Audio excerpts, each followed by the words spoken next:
I'm going to be reading the book of John, John chapter 1. I'll alternate between English and Shona. John chapter 1, all of the verses. So it is verse 1, kusvika ku verse 51. The book of John.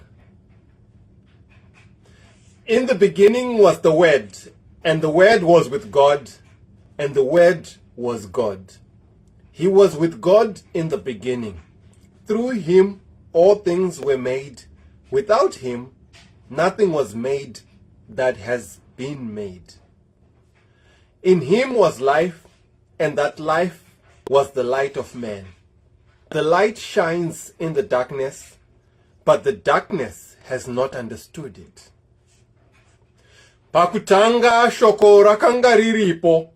Shoko rakanga riri kuna Mwari. Shoko rakanga riri Mwari. Ireri pakutanga rakanga riri kuna Mwari. Zvinhu zvose zvakaitwa naye. Kunze kwake hakuna kuitwa kunyangwe chinhu chimwe chakaitwa. Upenyu hwaibva maari. Upenyu hwaiva chiedza chavanhu.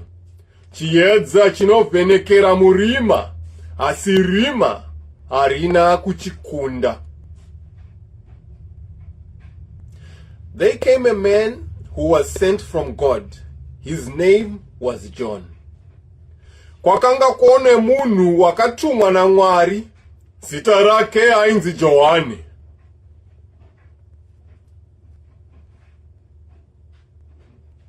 He came as a witness to testify concerning that light, so that through him all men might believe.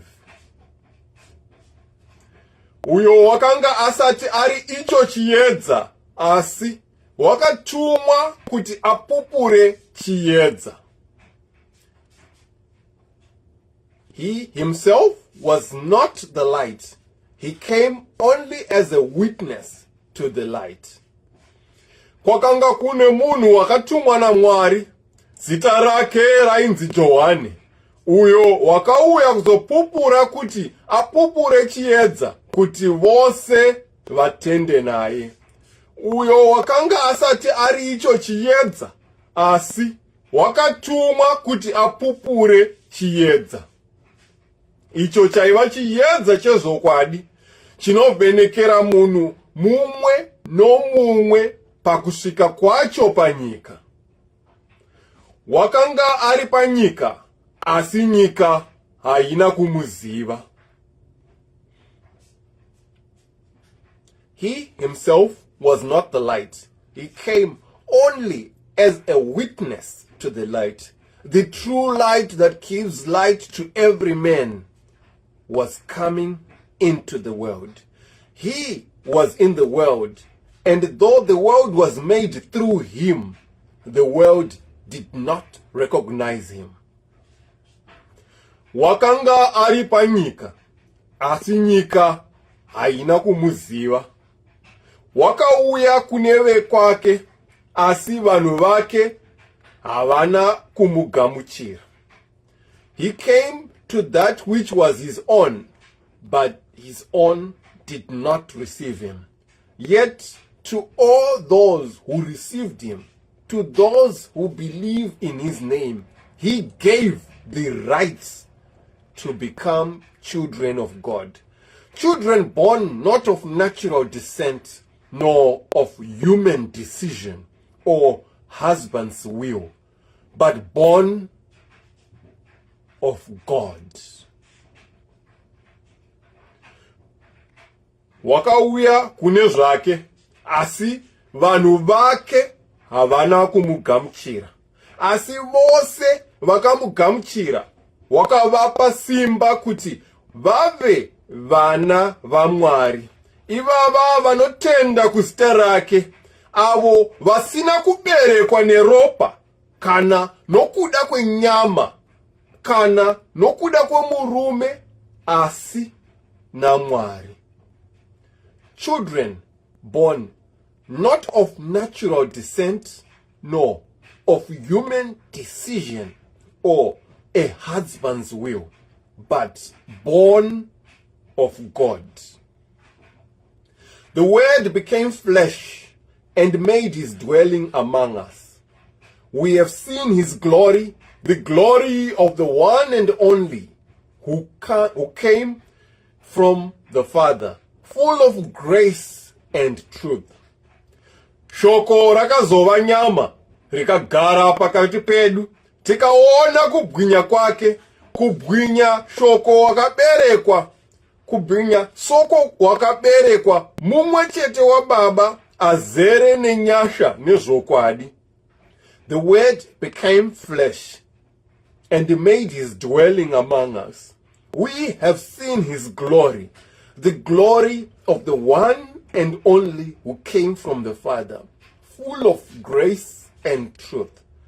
John testifies concerning him. He cries out, saying, "This was he of whom I said, he who comes after me has surpassed me, because he was before me."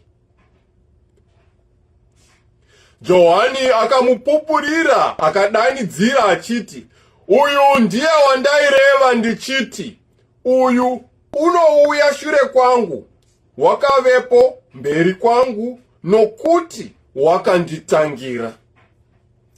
Nokuti pakuzara kwake isu tose takapiwa nyasha pamusoro penyasha.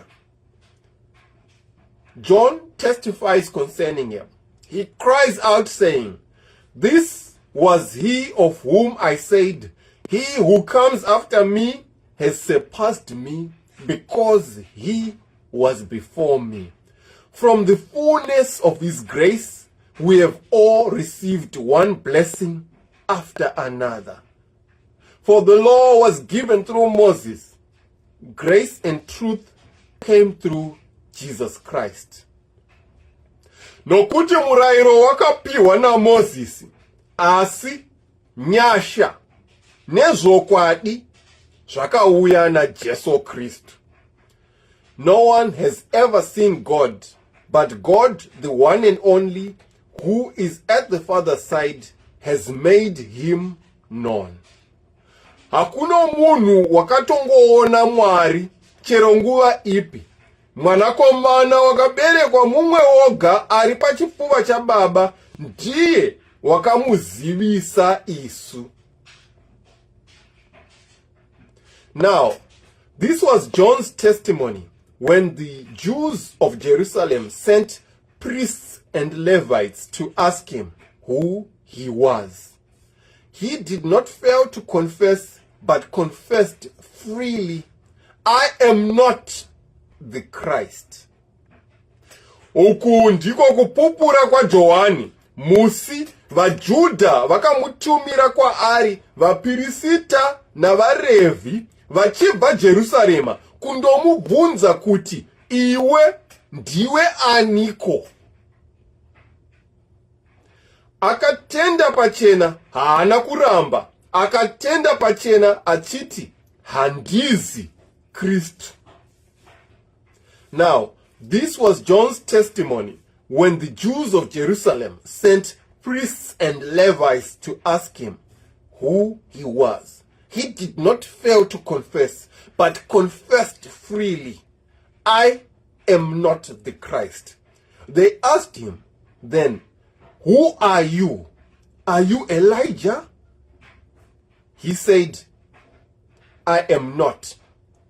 "Are you the prophet?" He answered, "No." Vakamubvunza vachiti, "Asi kudiniko? Ndiwe Elia here?" Akati, "Handizi iye." "Ko, uri uya muprofita here?" Akapindura akati, "Kwete." Finally, they said, "Who are you? Give us an answer to take back to those who sent us. What do you say about yourself?" John replied in the words of Isaiah the prophet, "I am the voice of the one calling in the desert, make straight the way for the Lord. Zvino vakati kwaari, ndiwe aniko tigopindura vakatituma? Unozviti aniko? Akati, ndini izwi rounodana murenje richiti, ruramisai nzira yaShe, sezvakarehwa nomuprofita Isaiah. Finally, they said, who are you? Give us an answer to take back to those who sent us. What do you say about yourself?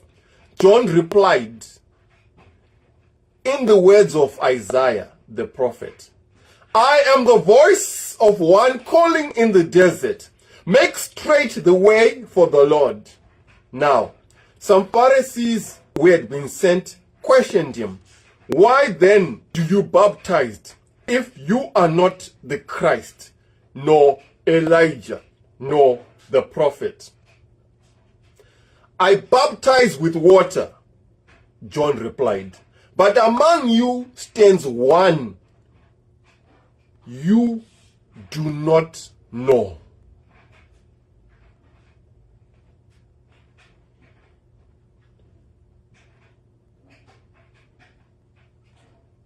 Ava vakanga vatumwa vaiva vaFarisi vakamubvunza vakati kwaari, kana usi Kristu, kana Eria, kana muprofita uya, ungagobhabhatidzireiko? Johani akapindura akati, ini ndinobhabhatidza nemvura, asi pakati penyu pamire mumwe wamusingazivi.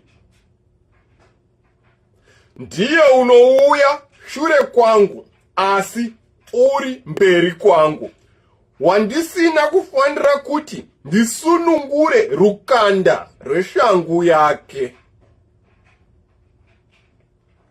I baptize with water, John replied, but among you stands one you do not know. He is the one who comes after me, the thongs of whose sandals I am not worthy to untie. This all happened at Bethany, on the other side of Jordan, where John was baptizing. Izvi zvakaitika paBhetani, mhiri kwaJorodhani, kwaibhabhatidza Johani. The next day, John saw Jesus coming toward him and said, look, the Lamb of God who takes away the sin of the world. This is the one I meant when I said, a man who comes after me has surpassed me because he was before me. Ava mangwana vakaona Jesu achiuya kwaari akati, tarirai gwayana raMwari rinobvisa zvivi zvenyika. Uyu ndiye wandaireva ndichiti, shure kwangu kune unouya murume wakavepo mberi kwangu, nokuti wakanditangira. I myself did not know him, but the reason I came baptizing with water was that he might be revealed to Israel. Neni ndakanga ndisingamuzivi, asi ndizvo zvandakauyira ndichibhabhatidza nemvura, kuti aoneswe kuvaIsraeri. Then John gave his testimony. I saw the Spirit come down from heaven as a dove and remain on him. I would not have known him except that the one who sent me to baptize with water told me, the man on whom you see the Spirit come down and remain is he who will baptize with the Holy Spirit. Neni ndakanga ndisingamuzivi, asi ndizvo zvandakauyira ndichibhabhatidza nemvura, kuti aoneswe kuvaIsraeri. Johani akapupura akati, ndakaona mweya achiburuka kudenga senjiva akagara pamusoro pake. Neni ndakanga ndisingamuzivi, asi wakandituma kubhabhatidza nemvura ndiye wakati kwandiri, uyo waunoona mweya achiburuka pamusoro pake akagara pamusoro pake ndiye unobhabhatidza nomweya mutsvene. I would not have known him, except that the one who sent me to baptize with water told me, the man on whom you see the Spirit come down and remain is he who will baptize with the Holy Spirit. I have seen and I testify that this is the Son of God. Ini ndikaona ndikapupura kuti uyu ndiye mwanakomana wa Mwari. The next day, John was there again with 2 of his disciples. When he saw Jesus passing by, he said, "Look, the Lamb of God." Ava mangwanazve, Johani wakange amire navadzidzi vake vaviri, akatarisa Jesu akifamba akati, "Tarirai, Gwayana raMwari." When he saw Jesus passing by, he said, "Look, the Lamb of God." When the two disciples heard him say this, they followed Jesus. Turning around, Jesus saw them following and asked, "What do you want?" They said, "Rabbi," which means teacher, "where are you staying?" "Come," he replied, "and you will see." So they went and saw where he was staying and spent that day with him. It was about the 10th hour.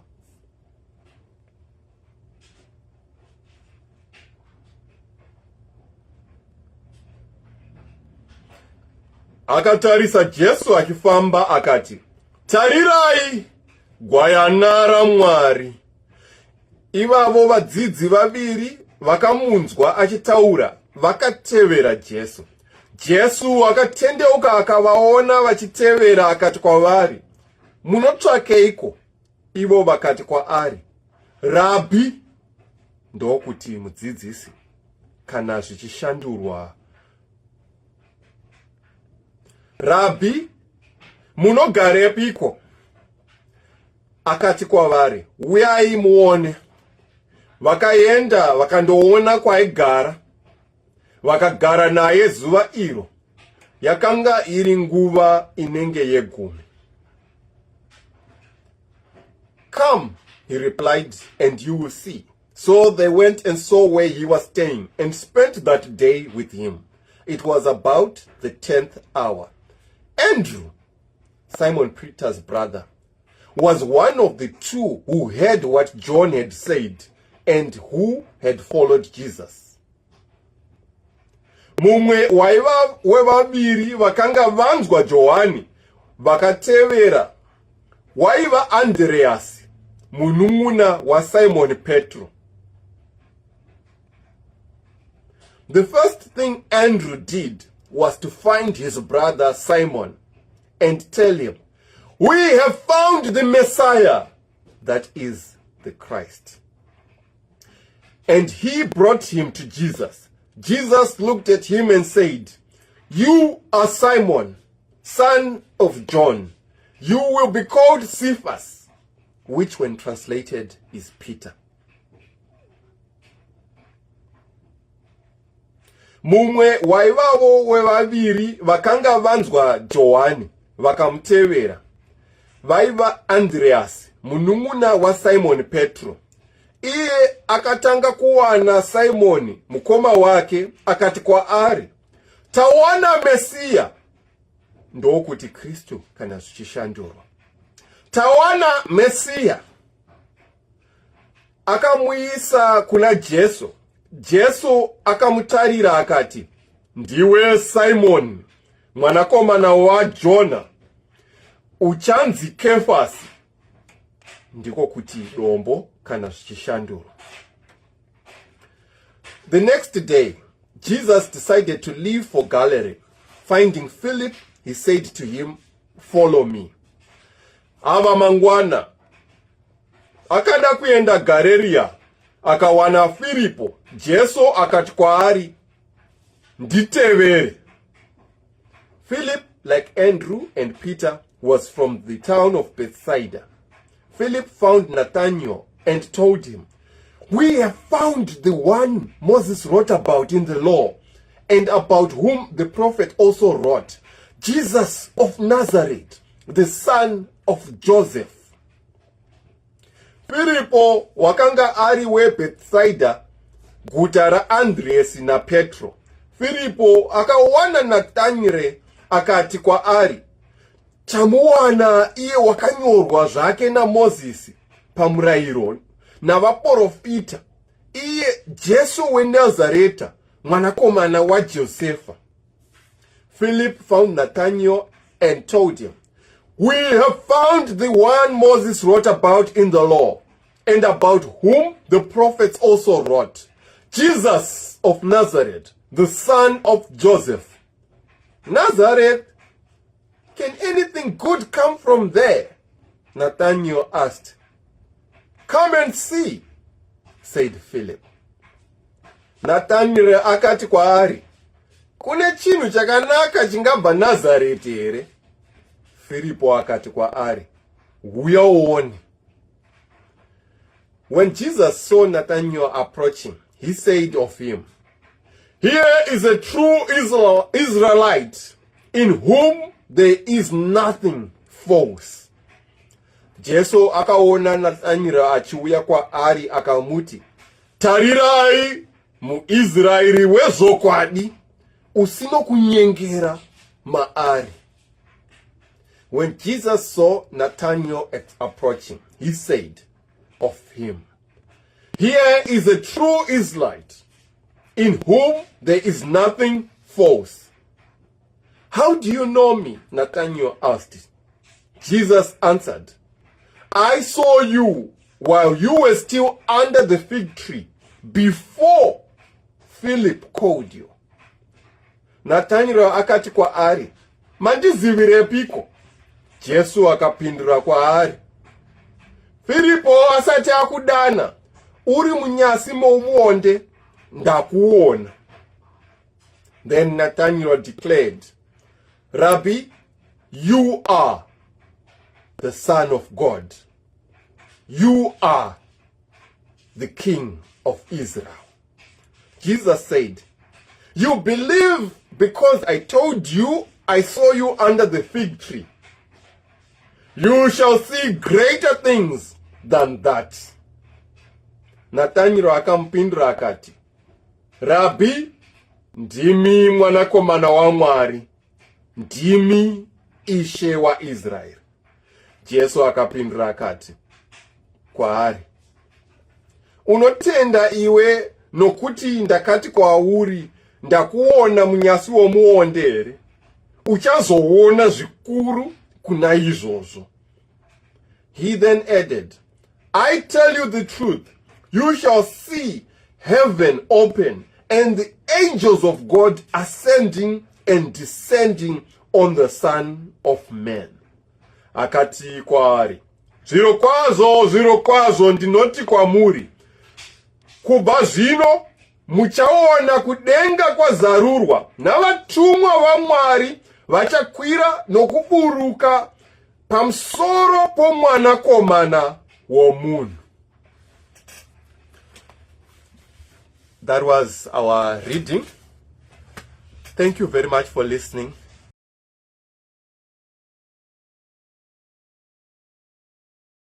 Church of Christ.